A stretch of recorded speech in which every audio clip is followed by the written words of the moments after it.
आप जानते शतायु पुरुष 101 देहांत है से बांग्ला देश आसी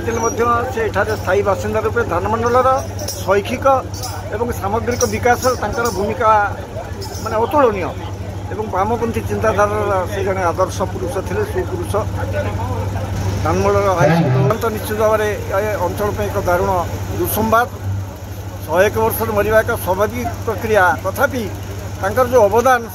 एवं जो चिंताधारा वामपंथी आदर्श अनुप्राणित जड़े महान व्यक्तिगत तिरोधान में आम समस्त व्यथित मर्माहत।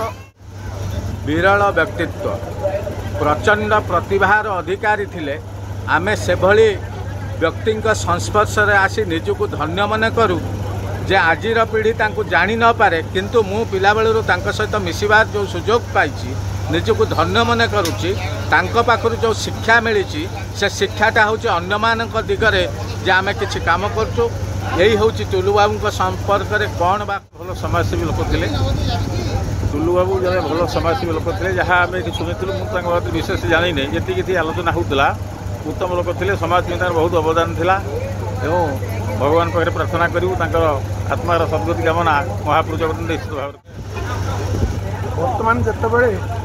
समाज में भल मनीषर अभाव देखा से आम जड़े अत्यंत भल मनीष को हरईक मर्मा तेणु संपर्क में कहले बहुत कम हम जिते कहले भी हम नहीं ये समाजपाई एवं निज स्वार्थ को त्याग कर सारा विश्व को सी भल पाते ढाका वेस्ट बेंगल धानमंडल।